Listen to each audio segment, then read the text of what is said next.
So வந்து என்னாச்சுன்னா வந்து எனக்கு சின்ன வயசுலேயே வந்து ட்ரஸ்ட் இஷ்யூனால் நிறைய இருக்குது. ஆக்சுவலாக அது உங்களுக்கு எப்படி தெரியும்?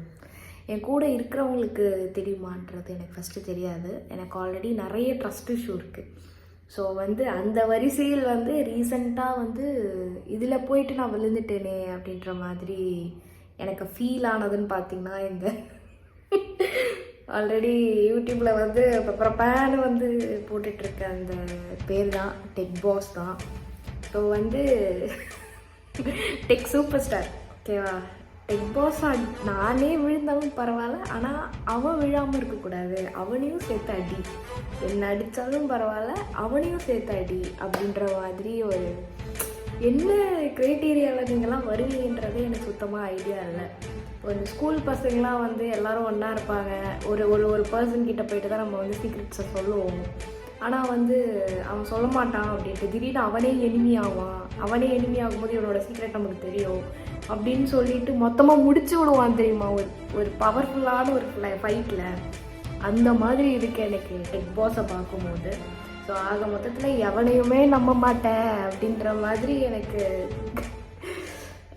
வாழ்க்கையிலையும் அடிபட்டாச்சு, சோஷியல் மீடியாவிலும் அடிபட்டாச்சு ஹோப்ஃபுல்லி. ஸோ என்ன நடந்துச்சுன்னா இங்கே ஆல்மோஸ்ட் எல்லாருக்குமே இது தெரியும். ஸோ நான் ஒன்றும் எக்ஸ்பிளைன் பண்ண வேண்டாம், ஓகேவா?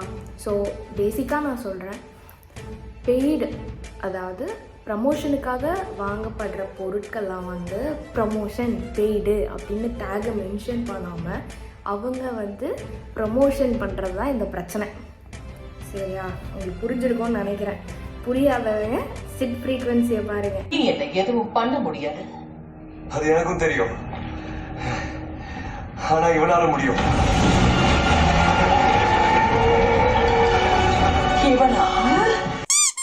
ஓகேவா?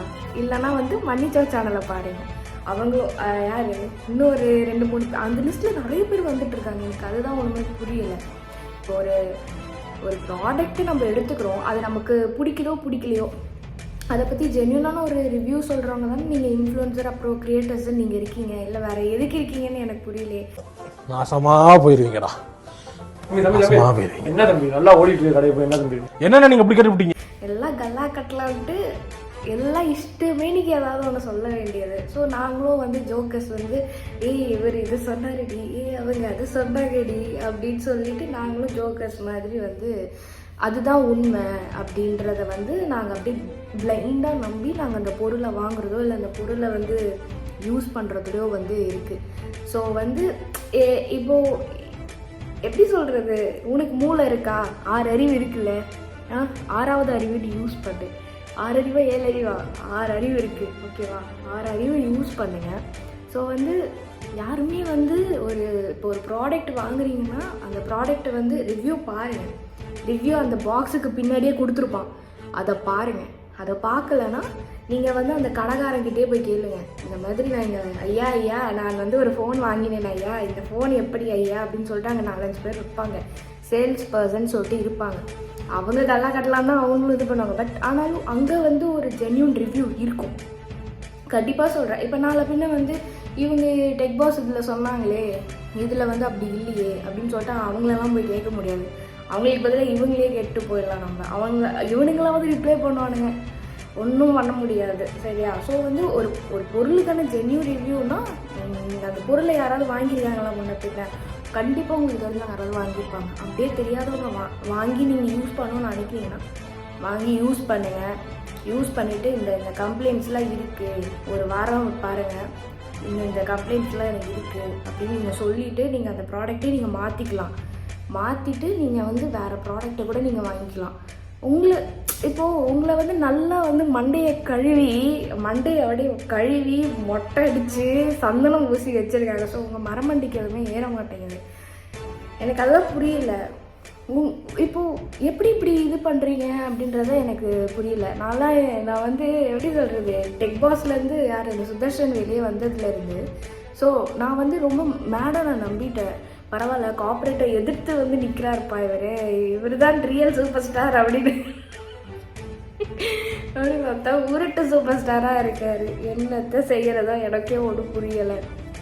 ஆர்கானிக் கண்டென்ட்டாக வந்து வீடியோ போடுவேன், நான் வந்து பிராண்டட்லாம் வந்து காசு கொடுத்தலாம் நான் வந்து எதுவும் சொல்ல மாட்டேன் அப்படின்னு சொல்லிட்டு அப்படியே வாயை திறந்தா சரளமாக வார்த்தை வர்ற மாதிரி சரளமாக பொய் வருது. எனக்கு புரியவே இல்லை.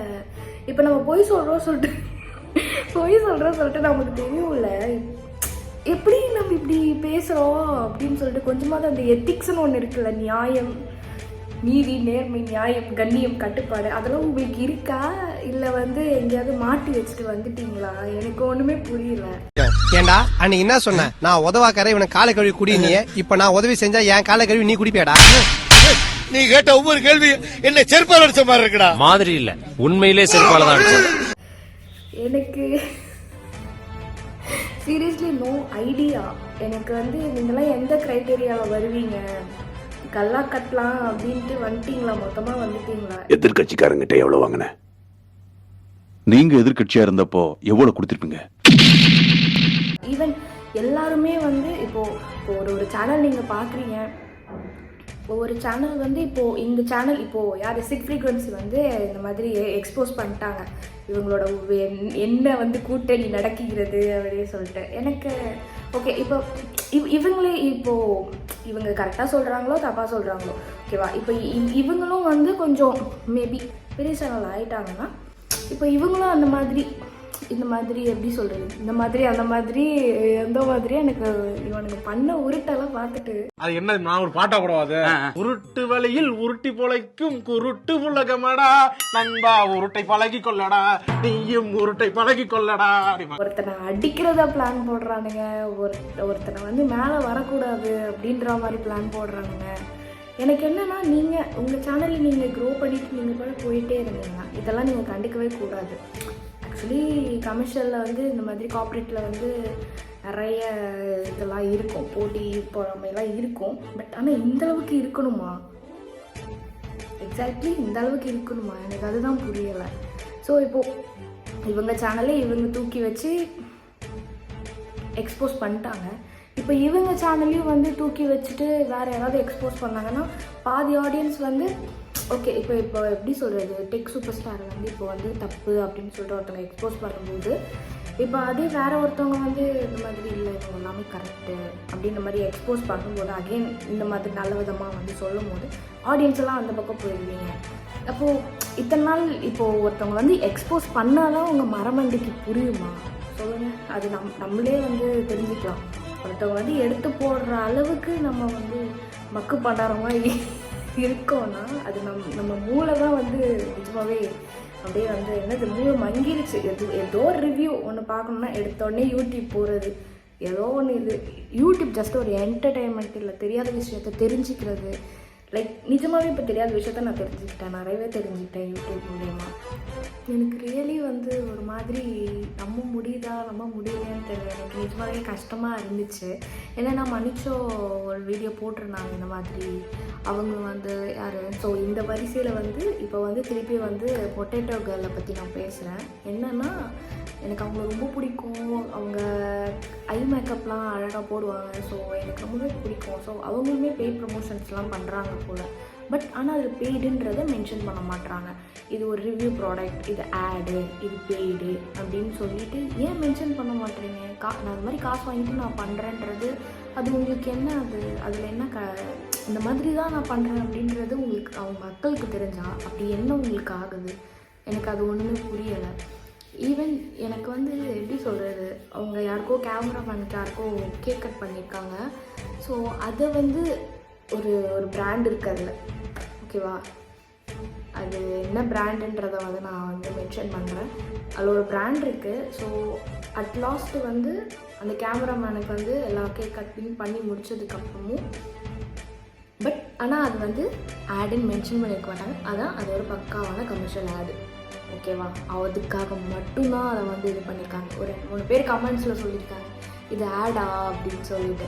ஆடுக்காக நீங்கள் பண்ணுறீங்கன்னா ஆடுன்னு சொல்லிட்டு போட்டுருவீங்க. ஸோ வந்து பீப்புள்ஸோட இப்போ நீங்கள் எனக்காக வந்து ஒன்று பண்ணுறீங்க, இப்போது எனக்காக ஒருத்தவங்க ஒன்று பண்ணுறாங்கன்னா அதில் ஒரு பிராண்ட் இருக்குன்னா அதை வந்து ஆடு, டேகு, ரிவ்யூ, பெய்டு இந்த மாதிரி எதுவுமே வந்து போடாமல் அதை வந்து ஆட்டோமேட்டிக்காக வந்து அந்த பிராண்டோட வச்சு எனக்காக தான் பண்ணேன்ற மாதிரி காமிச்சிட்டாங்கன்னா ஸோ வந்து அது ஆஃப்டர் தட் எனக்கு அதை பார்க்கும்போது தெரியும், ஓ இது எனக்காக இல்லை, இது வந்து அவங்களுக்காக தான், ஸோ இது ஒரு பிராண்டுக்காக பண்ணுறாங்க அப்படின்றது. ஸோ இப்படி ஜென்யூனாக நீங்கள் வந்து பண்ணுற ஒரு சில விஷயத்தெலாம் வந்து இப்படி மாற்றிட்டீங்கன்னா ஸோ அப்போ ஜென்யூனாக நீங்கள் என்ன பண்ணுவீங்க?